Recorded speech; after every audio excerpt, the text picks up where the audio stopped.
Hi, I'm Miss Murray. I'm the instructional support teacher. I'm really excited. I'm going to be reading chapters 13, 14, and 15. Chapter 13, What's the matter with him? Louis, you awake? The girl is out front, his mother said.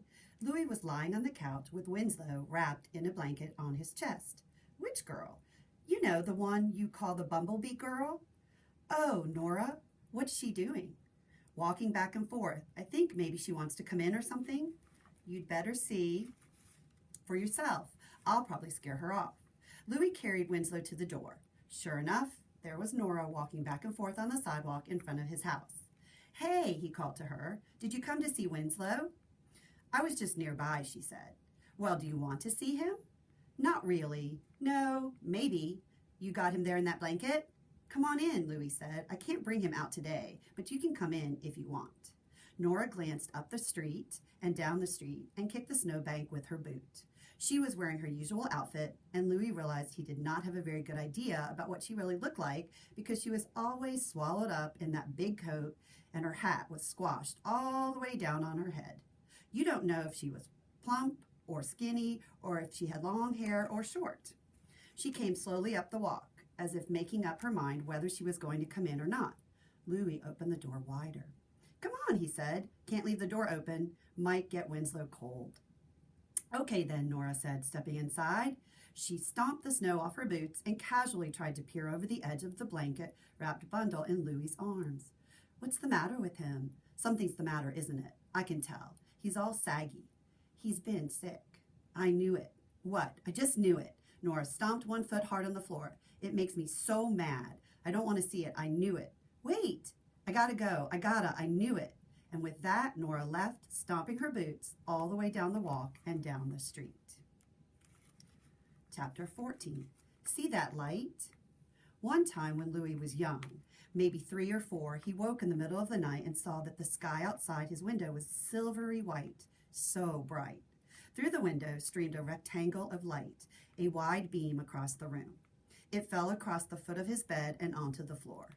He thought he was in a different world, maybe one where the sun shone silver. Maybe it was day and not night.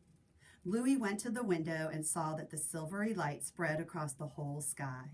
The trees cast long, dark shadows across the lawn. He walked through the house, peering out other windows, and everywhere was the silver sky, and everywhere the dark shadows. He woke Gus. Something is happening. See that light?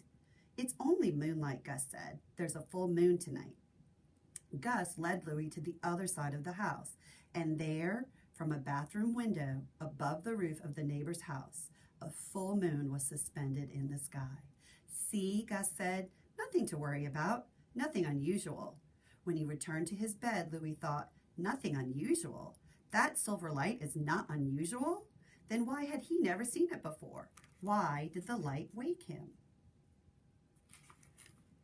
Chapter 15, Shots.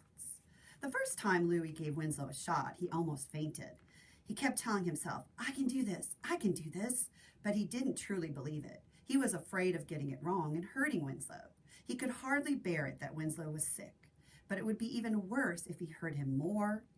His father held Winslow while Louis prepared the syringe. For a moment, Louis felt dizzy and queasy. He thought he might vomit as he injected the needle and released the medication.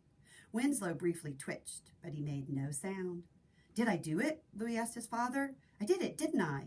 He gently massaged the area around the injection site and held Winslow close. You sound surprised, his father said.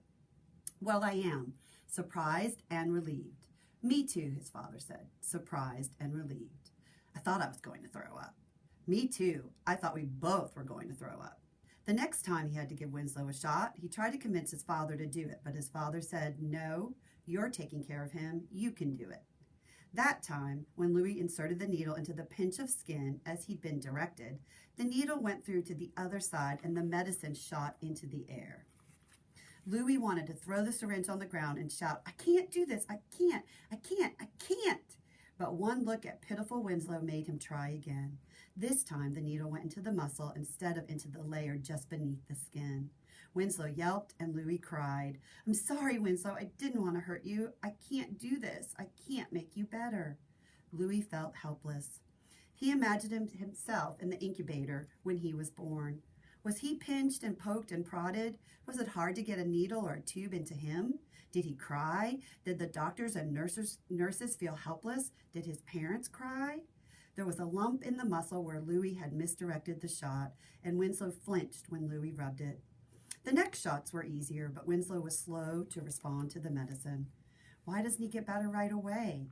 It takes time for the medicine to work, Louis's father said. But what if it doesn't work? Louis wanted Winslow to get better immediately.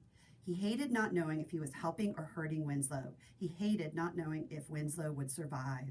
Sometimes Louis felt that saving Winslow would also save and protect Gus, like the two were somehow connected. One day, Mac and Claudine appeared at the door, calling out for Louis. They were surprised when Louis answered the door to see Winslow making his wobbly way down the hall behind him. Unsteady, but at least he's walking, Mac said. Oh, Claudine said, diapers. It was true, a donkey with diapers. Inside the house, upstairs, not in the basement. I know it's weird, Louis said, but whenever I come upstairs from the basement, he looks so sad and bumps his head against the steps, over and over. Claudine put her hand on Louis's arms. But you have to change the diapers. Yes, not my favorite job. I also have to give him shots. Shots? You know how to do that? Still learning. Claudine stroked Winslow's head. Will he make it? He'll make it, Louis said. He will. Claudine tilted her head sympathetically. I guess I wouldn't get too attached, though. If it were me, I mean. I would be so upset if... Louis interrupted her. Hey, where's Nora? Claudine patted Louis's arms. Oh, she didn't want to, What? What?